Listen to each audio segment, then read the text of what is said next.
6월 24일 수요 예배 말씀입니다.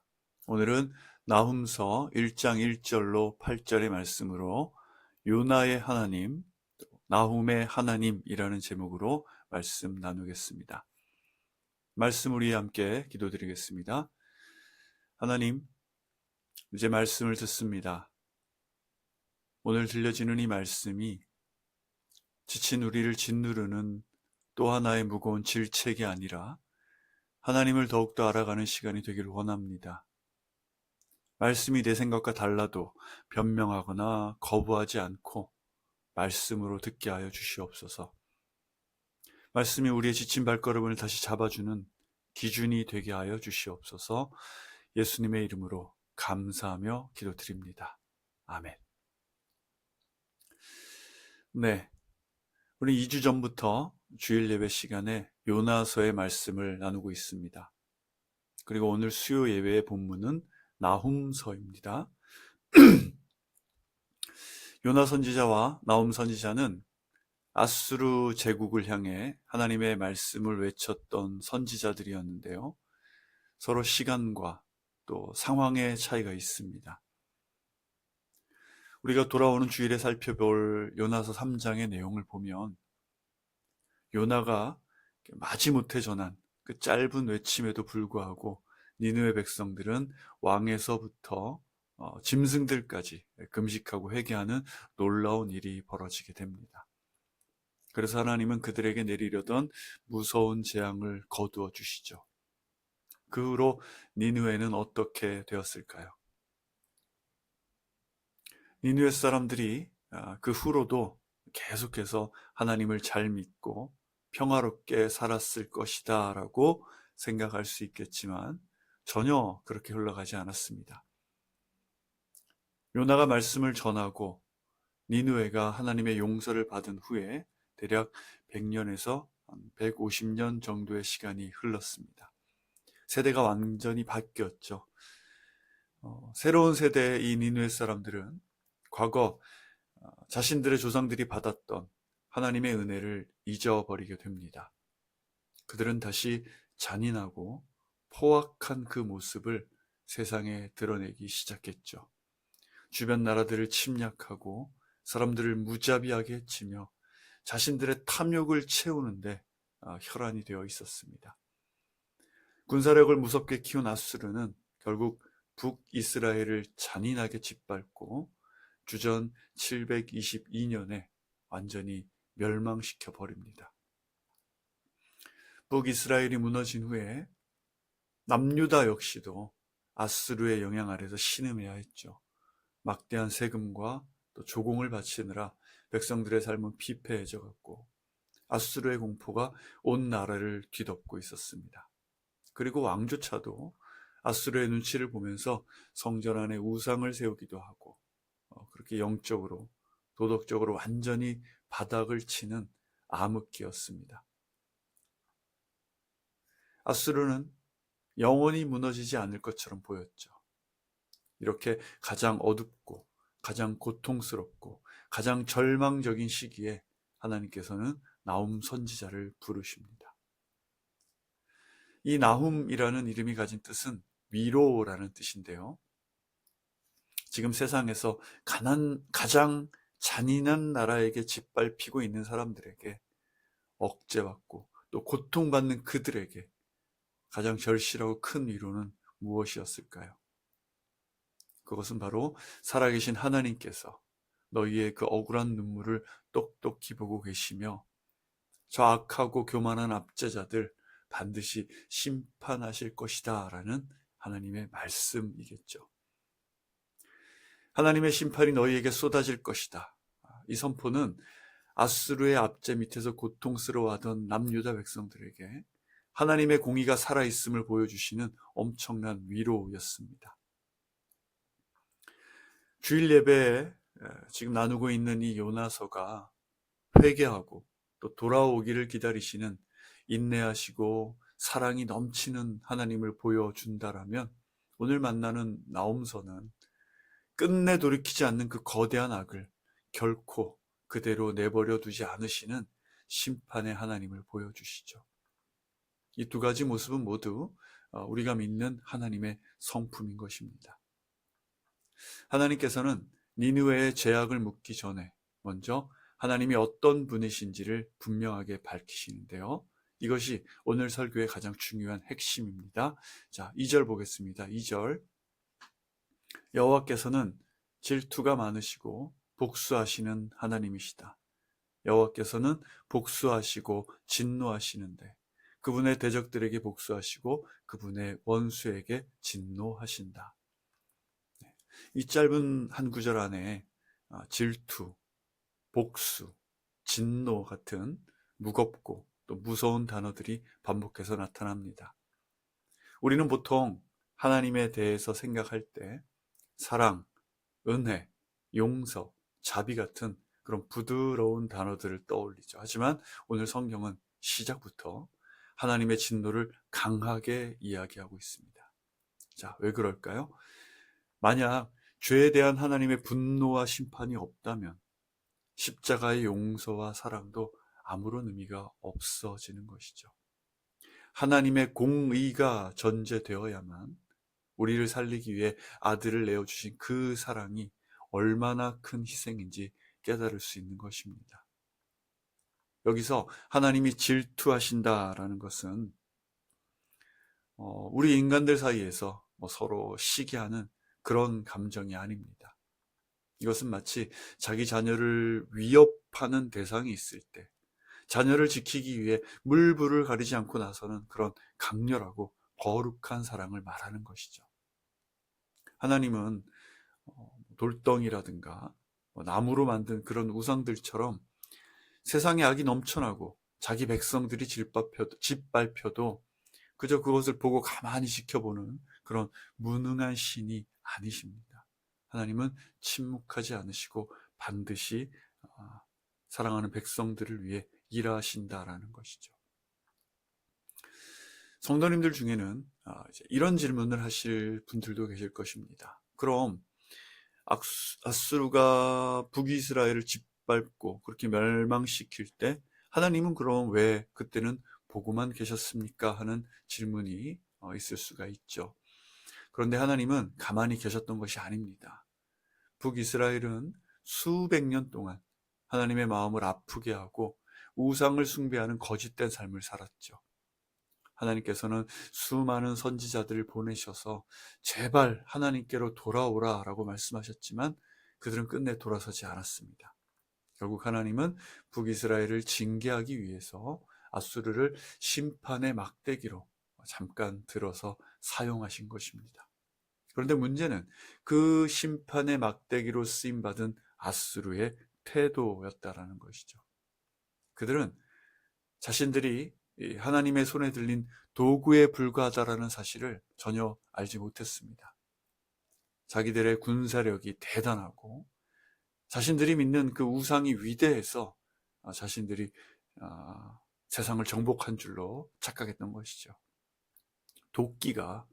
도끼질을 하는 사람에게 내가 잘나서 나무를 벤다라고 자랑할 수 없는 법인데 아수르는 그 선을 넘었던 것입니다. 그들은 하나님의 백성들을 너무나 과도하게 억압했고 상상할 수 없이 잔인하게 괴롭혔습니다. 이에 하나님은 교만해질 대로 교만해진 그 몽둥이를 이제 꺾어 버리시겠다고 선언하시는 것입니다. 우리도 살다 보면 누군가에게 부당한 대우를 받거나 또 억울한 일을 당해서 마음에 깊은 상처를 입을 때가 있죠. 그럴 때면 내 손으로 직접 이렇게 갚아주고 싶은 그런 충동이 일어납니다. 똑같이 갚아주거나 아니면 그 사람의 잘못을 사람들에게 널리 알리지 않으면 밤에 잠도 오지 않을 정도로 억울한 마음이 들죠. 하지만 여러분, 복수심을 품고 누군가를 미워하는 일은 내 영혼을 파괴하는 것입니다.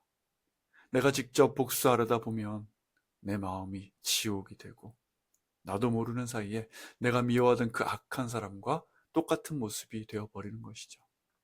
그래서 하나님은 말씀하십니다. 원수 갚는 것은 내게 맡겨라. 내가 직접 갚아주겠다. 하나님이 보복하신다라는 것은 우리 대신 하나님께서 공정하게 그 악을 심판하시겠다라는 약속입니다. 너의 입을, 너의 손을 더럽히지 말고 너의 마음을 지켜라. 악한 자를 향한 심판은 내가 직접 하겠다라는 이 하나님의 말씀은 억울하고 또 원통함 가운데 있는 우리들에게 큰 위로가 되는 말씀인 것이죠. 이어지는 3절 보겠습니다. 여호와께서는 진노하시는데 더디시고 힘이 강하신 분이시다. 하지만 죄인들을 결코 그냥 내버려 두지 않으신다. 그분의 길은 회오리 바람과 폭풍 속에 있고 구름은 그분의 발에 흙먼지다. 하나님께서 노하기를 더디하신다는 사실은 150년 전에 요나의 사건을 통해 이미 증명되었습니다. 하나님은 즉각적으로 벌을 내리시는 그런 분이 아니시죠. 아무리 악한 자라도 돌이킬 기회를 주시기 위해 길고 긴 시간을 참아주십니다. 하지만 노하기를 더디하신다는 것이 영원히 화를 내지 않으신다거나 죄를 대충 눈감아 주신다는 뜻이 결코 아닌 것이죠. 오히려 참고 또 참으시던 하나님의 그 인내가 끝나는 날 끝까지 회개하지 않는 자에게 쏟아지는 하나님의 분노는 감당할 수 없는 것이 되는 것이죠. 3절은 그 하나님의 진노하심을 회오리 바람과 폭풍에 비유합니다. 평상시에는 고요하고 부드러운 바람 같지만 한번 몰아치기 시작하면 그 어떤 것으로도 막을 수 없는 거대한 폭풍처럼 그냥 지나치지 않으시는 것이죠. 이어지는 4절은 세상이 자랑하는 힘이 하나님 앞에서 얼마나 허무한 것인지를 똑똑히 보여줍니다. 4절입니다. 그분께서는 바다를 꾸짖어 마르게 하시고 모든 강들을 마르게 하신다. 그래서 바산과 갈멜이 시들고 레바논의 꽃봉우리가 시든다. 네. 여기서 말하는 바다와 강은 아수르 제국을 지탱하던 티그리스 강과 유프라테스 강을 의미합니다. 이 강들은 아수르에게 풍부한 식량을 제공하였고 또 동시에 적들의 침입을 막아주는 요새의 역할을 했죠. 아수르 사람들은 그 강들을 바라보며 우리는 절대 망하지 않는다라고 자만했던 것이죠. 마치 오늘날 사람들이 자신들의 돈, 직장, 사회적 지위를 보면서 나는 안전하다라고 착각하는 것과 같은 것입니다. 하지만 천지를 창조하신 하나님께서 한번 꾸짖으시면 그 넓은 바다와 같은 강물은 순식간에 말라버린다는 것이죠. 또한 바산과 갈멜, 레바논은 당대 가장 기름지고 또 울창한 숲과 아름다운 꽃이 만발하는 풍요의 상징이었습니다. 세상 사람들의 눈에 아수르는 이 무성하고 푸르른 이 숲처럼 영원히 푸를 것만 같았죠. 하지만 하나님께서 꾸짖으시면 그 화려했던 모든 것들이 단숨에 시들어 버리고 메말라 버린다라는 것입니다. 이어서 5절과 6절 보겠습니다. 산들이 그분 앞에서 진동하고 언덕들이 사라져 없어진다. 그분 앞에서 땅, 곧 세상과 그 안에 사는 모두가 뒤집어진다. 그분의 분노 앞에서 누가 버틸 수 있겠는가? 그분의 노여움을 누가 당해낼 수 있겠는가? 그분의 진노는 불처럼 쏟아지고 그분에 의해서 바위들이 깨진다. 우리가 보기에 이 산이라는 것은 단단하고 변하지 않는 것처럼 보입니다. 아수르의 권력은 마치 거대한 바위산처럼 보였을 것입니다. 하지만 하나님 앞에서는 그 단단한 산들이 이제 요동치고 또 작은 산들은 없어지죠. 아무도 하나님의 진노를 막아설 수 없다라는 것입니다. 자, 그런데 이렇게 6절까지 몰아치던 이 무거운 말씀의 분위기가 7절에서는 극적으로 바뀝니다. 7절입니다. 여호와께서는 선하시다. 환난 날에 피난처가 되신다. 그분은 그분께 피하는 사람들을 아신다. 네. 방금 전까지 바다를 말리시고 바위를 깨뜨리시던 그 두려운 하나님께서 이제는 당신의 백성들을 향해 선한 얼굴을 보여주십니다. 세상의 모든 악을 향해서는 거침없이 진노의 불을 쏟으시지만 하나님을 의지하고 하나님 품으로 피하는 자녀들에게는 튼튼하고 안전한 산성이 되어주시는 줄로 믿습니다. 여기서 하나님께 피하는 사람들을 하나님께서 아신다라는 이 말씀은 단순히 내 이름 석자를 아신다 그런 뜻이 아니죠. 내가 세상에서 얼마나 억울한 일을 당했는지, 내가 말씀에 순종하기 위해 속으로 얼마나 많은 눈물을 삼켰는지, 내가 세상의 힘 앞에서 얼마나 두려워 떨었는지를 우리 하나님 아버지는 그 마음 다 알아주신다라는 것입니다. 자, 그런데 여러분, 이 남유다는 이런 위로를 받을 만한 자격이 없는 나라였습니다. 당시 남유다 역시도 우상을 섬겼고 부자들은 가난한 자들을 착취했으며 하나님의 말씀을 버린 상태였습니다. 아수르가 멸망당한다라는 이 소식은 남유다에게 기쁜 소식인 동시에 경고이기도 했던 것이죠. 아수르처럼 하나님이 아닌 자기 힘만 믿고 교만하게 살다가는 자신들 역시 그렇게 깨질 수밖에 없다는 것을 그들은 깨달아야만 했습니다. 실제로 남유다 백성들 중 대다수는 하나님의 이 경고를 무시했습니다. 그들은 형식적으로만 성전에서 제사를 지냈을 뿐이고 그 마음은 여전히 탐욕과 우상숭배로 가득했었죠. 그리고 결국 그들은 아수르가 멸망한 후에 바벨론에 의해 처참하게 무너지고 맙니다.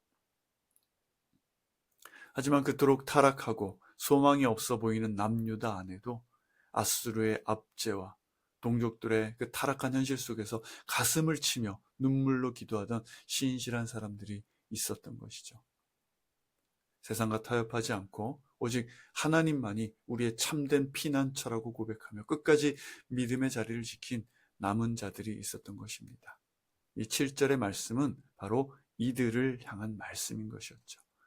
세상이 흔들리고 제국이 무너져 내리는 그런 무서운 환난 앞에서도 오직 하나님을 나의 산성으로 삼고 그분 뒤로 숨는 자들은 하나님께서 보호하신다는 굳센 약속인 것입니다.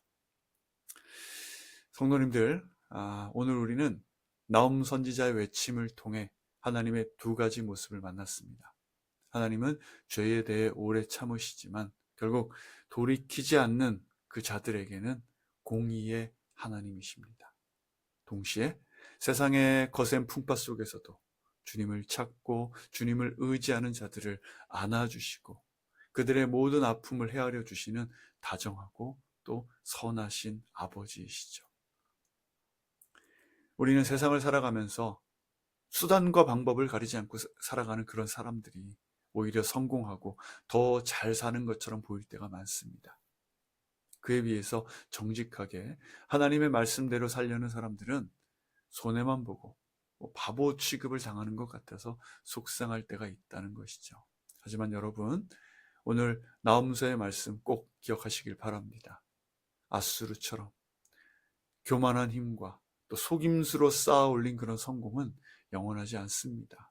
그것은 결국 말라버릴 강물이며 시들어버릴 꽃에 불과한 것이죠. 하나님께서 바람을 부시면 한순간에 먼지처럼 날아갈 것들입니다. 그러므로 잠시 승리하는 것처럼 보이는 그 악인들의 삶은 결코 부러워할 것이 아닙니다. 대신 우리의 시선을 내 안으로 돌려야 합니다. 혹시 내 안에도 아수르와 같이 내가 가진 그런 작은 힘을 믿고 교만해진 마음은 없는지, 남유다처럼 입술로는 하나님을 찾으면서 실제 삶에서는 하나님이 아닌 다른 것들에 내 안전과 미래와 마음을 걸고 그것들을 우상처럼 섬기고 있지는 않은지 정직하게 돌아보아야 할 것입니다. 우리의 인생은 내가 어떤 튼튼한 성벽을 쌓느냐의 싸움이 아닙니다.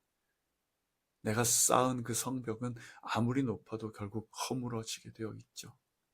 우리 인생은 가장 안전하고 영원히 무너지지 않는 산성이신 하나님 안으로 들어가는 법을 배우는 과정입니다.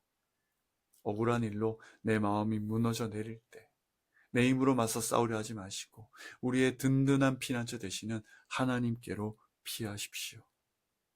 원수 갚는 것은 우리 하나님께서 가장 정확하고 완벽하게 해주실 것입니다. 우리는 그저 하나님께서 베푸시는 그 선하신 위로를 누리며 오늘 우리에게 주어진 예배의 자리, 믿음의 자리, 순종의 자리를 묵묵히 지켜나가면 되는 것인 줄로 믿습니다.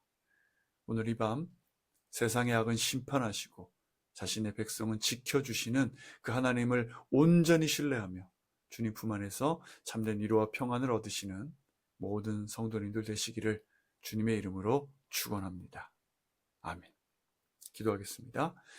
하나님 아버지, 우리가 살아가는 세상은 여전히 악이 이기는 것 같고 교만한 자들이 득세하는 것처럼 보여서 우리의 마음이 흔들리고 두려울 때가 많습니다. 주님, 우리가 눈에 보이는 이 세상의 힘을 부러워하거나 두려워하지 않게 하여 주시고 우리의 영원한 산성이 되시는 하나님 한 분만을 온전히 신뢰하며 그 품으로 피하게 하여 주시옵소서. 감사와 예배의 자리를 굳게 지키며 언제나 우리 편이 되어주시고 참된 위로를 주시는 주님 안에 거하길 원합니다. 함께하여 주시옵소서. 예수님의 이름으로 감사하며 기도드립니다. 아멘.